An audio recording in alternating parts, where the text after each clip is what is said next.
Hello students, welcome to my channel CG. So today's topic is on jaundice. ठीक है, jaundice में क्या होता है, ये कंडीशन में जो है आपका जो स्किन का कलर है वो चेंज हो जाता है।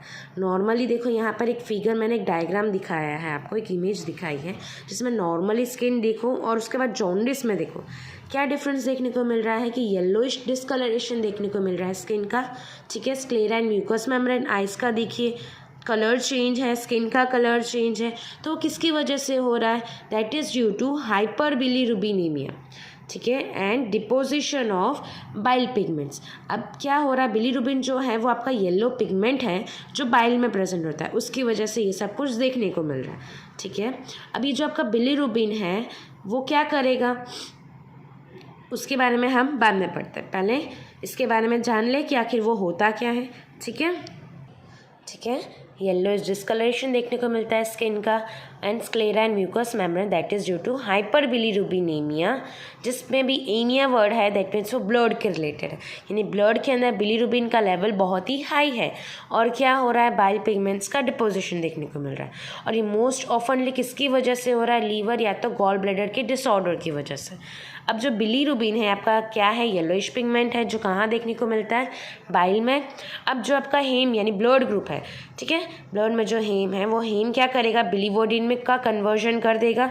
हेम का कन्वर्जन किस में होगा? बिलीवर्डिन में, with the help of heme oxygenase. Biliverdin का कन्वर्जन अनकंजुगेटेड बिलीरुबिन में होगा with the help of biliverdin reductase, और अनकंजुगेटेड बिलीरुबिन का कन्वर्जन कंजुगेटेड बिलीरुबिन में होता है with the help of UDPGT, यानी आपका यूडीपी जो है ग्लूकोरोनोसाइल ट्रांसफरस पॉलीपेप्टाइड में। ठीक है, अब ये अनकंजुगेटेड बिलीरुबिन यानी और कंजुगेटेड बिलीरुबिन में क्या डिफरेंस है? तो जो आपका अनकंजुगेटेड है उसमें क्या होता है कि आपका जो बिलीरुबिन है वो किसके साथ बाउंड होता है? कुछ ऐसे प्रोटीन्स के साथ बाउंड होता है जो ब्लड के अंदर प्रेजेंट होता है। और जो आपका कंजुगेटेड बिलीरुबिन है उसमें क्या होगा, आपका जो बिलीरुबिन जो है it will change into the form that your body can get rid of. Okay, अब इसका जो नॉर्मल रेंज है कंजुगेटेड का वो क्या होता है? It will be less than 0.3 milligram पर डेसीलीटर। ठीक है, अब कितने तरह के जॉन्डिस है वो हम पढ़ेंगे। यहाँ पर टोटल 3 टाइप्स के जॉन्डिस हैं। एक है हीमोलाइटिक, सेकेंड है hepatocellular, and third is your obstructive jaundice. Haemolytic को आप प्री हिपेटिक भी बोल सकते हैं, जिसके अंदर क्या हो रहा है, आरबीसी सेल्स जो है उनका ब्रेक डाउन हो रहा है, जिसकी वजह से क्या होगा, अनकंजुगेटेड बिलीरुबिन का लेवल जो है ब्लड के अंदर बढ़ जाएगा। लेकिन इसकी में क्या होगा, लीवर के फंक्शंस नॉर्मल रहेंगे।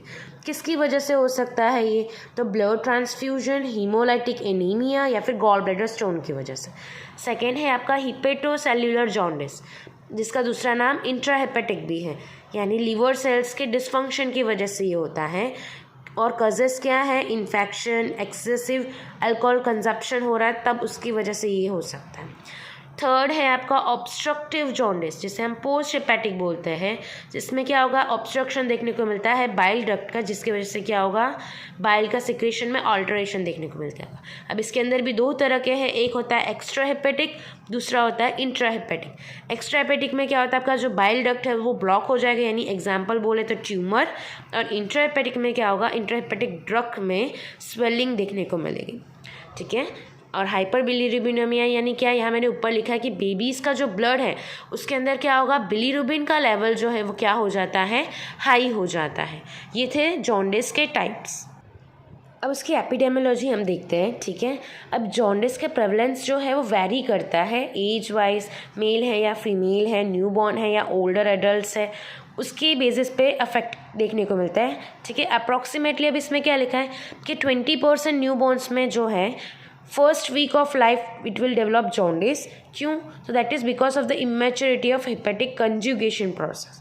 ठीक है, सेकंड में है कि हिपेटाइटिस ए वायरल जो है वो फ्रीक्वेंटली देखने को मिलता है जॉन्डिस की वजह से among most of school age के जो चिल्ड्रंस है उसके अंदर। ठीक है, वायरल हिपेटाइटिस ए क्या है, HIV जो है आपका वो स्टूल जो है उसमें देखने को मिलेगा, और ऐसे लोगों को देखने को मिलेगा जो इन्फेक्टेड है। फिर तीसरा है मिडल एज और ओल्डर पेशेंट, उसमें भी किसको, अल्कोहलिक लीवर डिसीज़ है या फिर एबनॉर्मल या अनकंट्रोल सेल ग्रोथ देखने को मिल रहा है, तब भी जॉन्डिस देखने को मिलता है। ठीक है, 60% न्यूबॉर्न्स और 80% प्री मैच्योर बेबीज़ में ये देखने को मिलता है।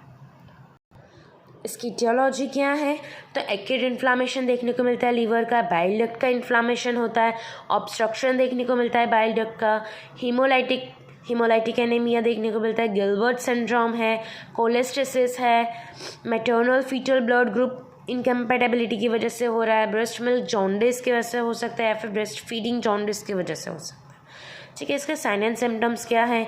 येलो डिस्कलरेशन देखने को मिलेगा स्किन का, म्यूकस मेम्ब्रेन का, वाइटनिंग ऑफ आइज, फिर लाइट कलर स्टूल होता है तो डार्क कलर यूरिन भी देखने को मिलता है, स्किन पे रैशेस देखने को मिलते हैं, nausea, vomiting, abdominal pain, fever, weakness देखने को मिलती है, भूख नहीं लगती है, सर दुखने लगता है, कन्फ्यूजन स्टेट में होते हैं, लेग्स स्वेलिंग देखने को मिलेगी पैरों में, और एब्डोमिनल पोर्शन में भी स्वेलिंग देखने को मिलती है। ये थे उसके साइन एंड सिम्टम्स।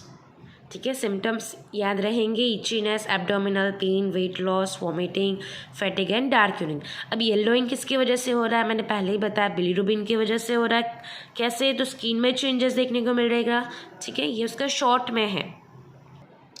अब उसका पैथोफिजियोलॉजी हम पढ़ते हैं कि अगर किसी केमिकल टॉक्सिन की वजह से या फिर ब्लड ट्रांसफ्यूशन की वजह से क्या होता है, आरबीसी के सेल्स जो है वो धीमे धीमे ब्रेक डाउन होने लग जाते हैं, डिस्ट्रॉय होने लग जाते हैं, उसका लेवल बढ़ जाएगा, जिसकी वजह से क्या होगा, अनकंजुगेटेड बिलीरुबिन का जो लेवल है ब्लड के अंदर वो बढ़ेगा, तो उसकी वजह से क्या होगा, हिपेटोसेल्युलर और ऑब्स्ट्रक्टिव जॉन्डिस देखने को मिलता है। ये था उसका पैथोफिजियोलॉजी। डायग्नोसिस में क्या है, फिजिकली एग्जामिनेशन करोगे, पूरा कंप्लीट ब्लड काउंट, ब्लड जो भी है ब्लड का लेवल चेक करवाओगे, लीवर फंक्शंस टेस्ट करवाएंगे, एब्डोमिनल सीटी स्कैन करवाएंगे, एमआरआई करवाएंगे, एंडोस्कोपी, रेट्रोग्रेड कोलेंजियो पेनक्रियाटोग्राफी देखने को मिलेगा, उसका करवाएंगे। फिर लीवर बायोप्सी है और एब्डोमिनल अल्ट्रासाउंड है। लीवर बायोप्सी में कॉम्प्लिकेशंस कुछ ऐसे भी देखने को मिलते हैं कि उसके अंदर क्या होगा, चेस्ट पेन होने लगता है, ब्रीथिंग प्रॉब्लम देखने को मिलता है। ये जो है वो लीवर बायोप्सी के कॉम्प्लिकेशंस कुछ है जो देखने को मिलते हैं। और ये जो है वो डायग्नोस्टिक टेस्ट के टेबल हैं, इतना इम्पॉर्टेंट नहीं है, लेकिन जस्ट गो थ्रू करना होता है, आप उसमें से देख सकते हो।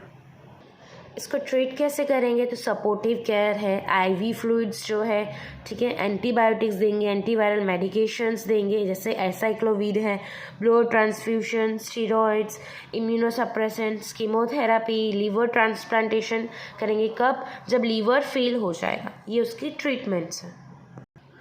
आई होप किसी को जॉन्डिस में कोई डाउट नहीं होगा। Thank you.